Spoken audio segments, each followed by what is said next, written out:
लक्ष नाही, तुमच्या मुलाची बुद्धी घडू द्यायची नाही.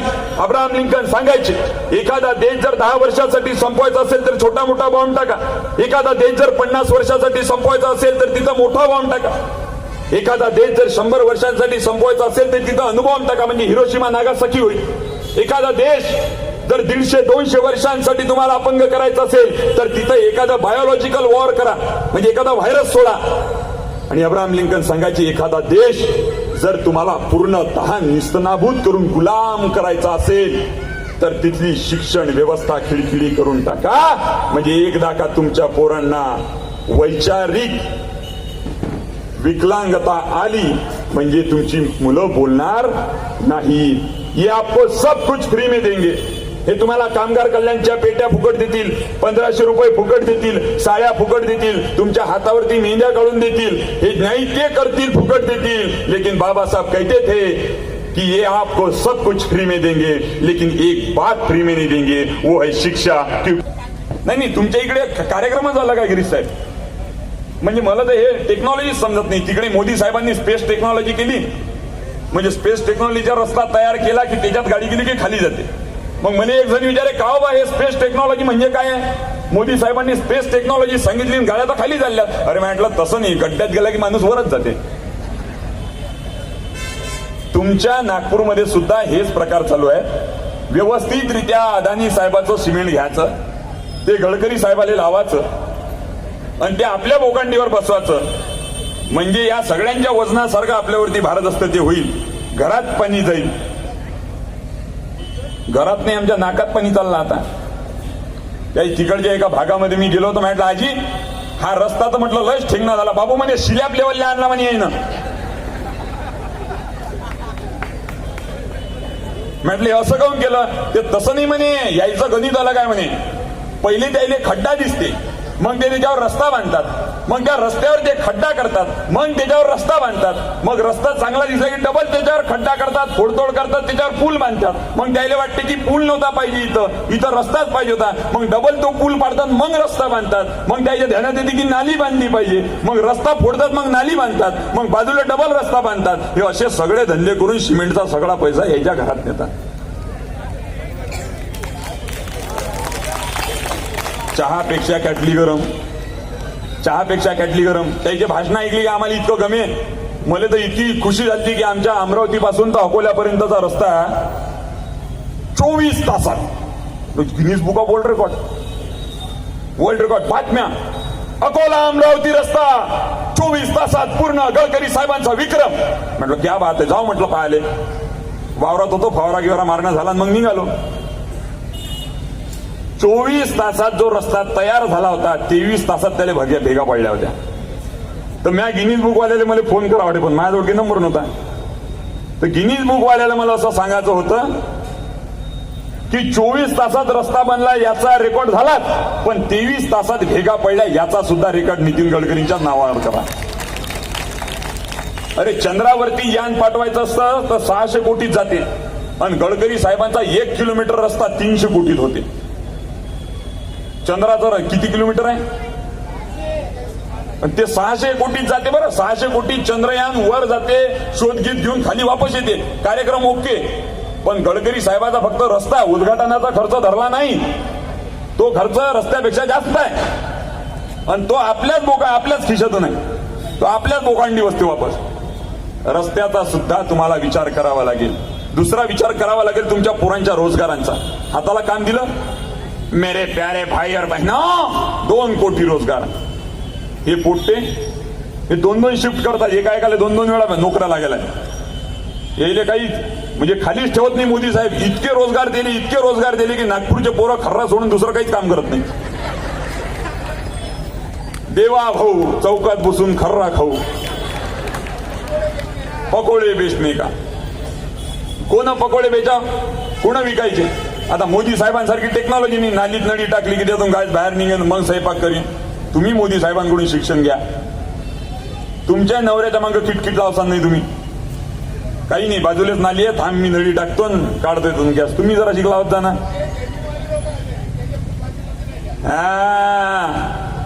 ये कोई बाबा बुआ के झांसे में आने वाले नहीं, ये भीम के योद्धा है, ये किसके सामने झुकने वाले नहीं, किसी की सुनने वाले नहीं. आणि म्हणून आपल्या सगळ्यांच्या समोर आव्हान आहे, या महाराष्ट्राला वाचवायचं आहे. छत्रपतींचा पुतळा बांधू असं 2013 मध्ये ओरडून ओरडून सांगणारे, मी पुन्हा येईल, मी पुन्हा येईल, मी पुन्हा येईल. काही येऊ नको, तुला बोलावलं नाही. मले तुम्ही बोलावलं नाही तर मी आलो असतो का? हे तो प्रणय दादा जो मागा लागला, बसा गाडीत त्याला कन्हई आले अळवाच होतं, त्याच्या धारीत मी लागलो,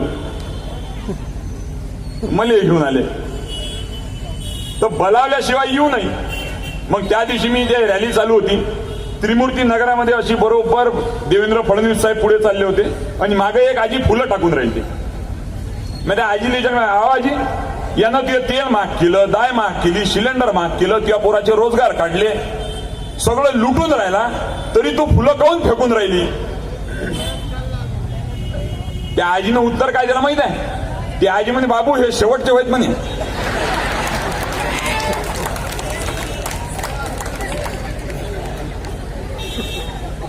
आता आला इकून, येऊ नको होय तिकडे.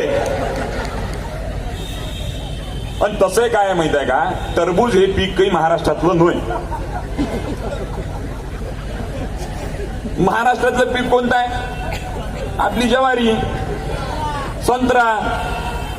पण यानं सारे संत्र्यावर लावलेत ना रोजच. त्या आजीनं ज्या पद्धतीनं सांगितलं की बाबू हे शेवटचे फुलं होत, हे शेवटचे फुलं तुम्ही सगळ्या महिला मंडळांनी टाकावे, हे तुम्हा सगळ्यांना मी आवाहन करतो. कारण की तुमच्या कानात त्या 4 वर्षाच्या मुलीच्या किंचाळ्या आल्या पाहिजेत. तुम्ही सुद्धा सगळ्यांनी काम करून वारडात बूथ वरती प्रत्येक ठिकाणी जा, हिरकणी सारखा बुरुंज लढवा आणि काँग्रेसला पुन्हा सत्तेत बसवा. हेच ती काँग्रेस आहे की महिलांना न्यायाचा अधिकार देते. हीच ती काँग्रेस आहे की जे या देशातली पहिली महिला राष्ट्रपती बनवते. हीच ती काँग्रेस आहे जी कल्पना चावलाला कुठं पाठवते तुम्हाला माहिती आहे. आणि हीच ती काँग्रेस आहे जी महिलांच्या सुरक्षेसाठी सातत्यानं झटत आहे. आणि म्हणून महिला सुरक्षेच्या अनुषंगानं महिला शक्ती पंचसूत्री माहिती आहे तुम्हाला? आज पोहोचली का तुमच्यापर्यंत पंचसूत्री? हे बोलेंगे 1500 रुपये देंगे. काँग्रेस म्हणे, बाबू 2000 रुपयाची नोट का काढली होती, ते तुझ्या सरकार जायपर्यंत चालली नाही. 2000 रुपयाची मोदींनी काढलेली नोट पुरी सत्ता होईपर्यंत त्याला टिकवता आली नाही. हे एकही योजना पूर्ण करू शकत नाही. लाडकी बहीण, लाडल्या बहिणीला बरोबर 1500 दिले. एका आजीला विचारलं, का आजी 1500 दिले, मग जमलं का नाही? अबे म्हणे, याले वाटते की मला 1500 दिले म्हणजे मी याचा ऐकतो. आता लोक ते आवाज असता ऐकला नाही, मी याचा काय ऐकीन मी. ती आजी सांगत होती की यांना वाटते म्हणे आम्ही महिला मूर्ख आहे का. मताची आली कडकी म्हणून बहीण झाली लाडकी. आणि हे रैपट तुम्ही दिल होय, खाली बजाव फेकून मारली होय हरी लोकसभेच्या वेळेला. महाराष्ट्रानं दाखवून दिलं, महाराष्ट्रातल्या महिलांनी दाखवून दिलं. कारण की बीजेपीला माहिती आहे की इथला पुरुष हा लढणार आहे, परंतु स्त्री ही त्या पुरुषाला लढवून उभं करणारी आहे. पराक्रमाचं नेतृत्व जरी पुरुषांकडे असलं, आज नेतृत्व जरी पुरुष करत असला, या तुमच्या मतदारसंघाचं नेतृत्व करण्यासाठी जरी गिरीशदादा उभे झाले असतील, तरी पराक्रमाचं नेतृत्व जरी पुरुषांकडे असलं तरी मातृत्वाचा पराक्रम सदा महिलांकडेच अबाधित आहे. आणि महाराष्ट्राला नवा जन्म देण्याचं काम तुम्ही सगळे मंडळी कराल, एवढी अपेक्षा मी तुमच्या सगळ्यांकडनं व्यक्त करतो. साहेबांना सांगायचं, साहेब थाली बजाव, ताली बजाव, लाईट जलाव, दिया जलाव, हे सगळं आम्ही केलं. ते जाळता जाळता आमची जळली. आता तुम्ही जराशे घरी बसा. फडणवीस साहेब, मी पुन्हा येईल, मी पुन्हा येईल, मी पुन्हा येईल. गाडीत बसल्यानंतर घरी सांगतात ते मी पुन्हा येईल, पण ते घरी लवकर जात नाहीत बा, असं वहिनी सांगत जाईल. म्हणून ते घरी सांगत जाईल. ते तुम्हाला वाटते की पुन्हा येईल, ते पुन्हा इकडे नाही येईल. आणि मध्यंतरी देवेंद्र फडणवीस साहेबांनी सांगितलं होतं गिरीश दादा की बा मला सत्तेतून मोकळं करा, मला काही आता ठेवू नका. त्याच्या ध्यानात आलं होतं आपला काही मेळ जमत नाही. आणि म्हणून कन्हैयानी ज्या पद्धतीनं सांगितलं की कठपुतलीवालं सरकार यांना पाहिजे, ते सरकार मोडून एक सुदृढ, एक मजबूत शिव शाहू फुले आंबेडकरी विचारांचं एक मजबूत सरकार महाराष्ट्रामध्ये बसवण्याची संधी आपल्या सगळ्यांवरती आहे. छत्रपतींचा पडलेल्या पुतळ्याचा बदला घेण्याची वेळ आता आलेली आहे. 4 वर्षाच्या मुलीच्या किंचाळ्या कानात ठेवून तिचा बदला घेण्याची वेळ आता आलेली आहे. आणि आता ती वेळ आलेली आहे की ज्या 15,000 शाळा बंद केल्या त्या वाचवण्याची वेळ आलेली आहे. आणि एवढंच नाही तर फोपावलेल्या महागाईवरती प्रतिबंध जर लावायचा असेल तर सगळ्यात पहिले बीजेपीला घरी पाठवलं पाहिजे. तुम्ही सगळी लोक ते पाठवाल एवढी विनंती मी आपल्या सगळ्यांना हात जोडून करतो. मी पंजाबवाला नाही, मी काँग्रेसवाला नाही, मी सेनेवाला नाही, मी तुमचं लेकरू हो. लेकराचं तरी ऐका मायबाप हो. आणि घराघरात जाऊन गिरीश भाऊंसाठी मतदान मागा. गिरीश भाऊ आमदार होणार नाही, आमदार तुम्ही होणार आहात. आमदार मी होणार आहे. तसे पूजेत ठेवलेल्या कमळाले हात नाही लावतायत, पण ये हात तो सबके साथ आता है ना. कुणाच्याही हातात हात देता येते, कुणाच्याही पाठीवरती ठेवता येते, कुणाच्याही सोबत देता येते. कधी कधी कमळावाल्याच्या आता ते नाही, आपण गांधीवाले आपण गांधीवाले पण गांधीजींनी सांगितलं होतं एक गाल पुढे गेला की दुसरा गाल पुढे करा, एक मारली दुसरा गाल पुढे करा म्हणे की नाही. तर गांधीजींनी हे सांगितलं होतं की त्याने एक दिला झपका तर आपण दुसरा द्या. आपला हा नवीन गांधी आहे. तर आपला झपका कोणता आहे? बीजेपी वाला एक मत टाकील तर आपण 2 टाकायचे. भगत सिंग, मैं मुर्दों का हरदम साथी, मुर्दे हरदम मुझसे मिलते हैं. जब जब मैं अंगार बोलूं तो जले हुए भी जलते हैं. दोस्तों मेरा इतना सा काम करवा लेना, एक दिया जलवा कर यहाँ से घर तुम अपने ले जाना. याद रखो ये दुनिया वालों, मैं इस भूमि का बेटा हूँ और देश के खातिर फांसी चढ़ा उस भगत सिंग से छोटा हूँ, उस भगत सिंग से छोटा हूँ. त्या भगत सिंगांचा नारा, भगत सिंगांचा विचार आणि भगत सिंगांच्या अख्ख्या महाराष्ट्राला आणि भगत सिंगांच्या देशाला पुन्हा एकदा जिवंत करण्याची मशाल तुमच्या हातामध्ये आहे. ती तुतारी विजयाची तुम्ही फुंकाल आणि हाताला विजयी कराल एवढी अपेक्षा तुमच्या सगळ्यांकडनं व्यक्त करतो. आणि जात असताना दोन्ही हात वर करून मी तुम्हाला विचारेल की आम्ही कुणाचे मावळे आहोत, तर तुम्ही सांगायचं आम्ही शिवबांचे मावळे आहोत. शिवाजी महाराजांचे मावळे आहात तुम्ही हा हिरकण्या गळावर चढून खाली उतरल्या होत्या.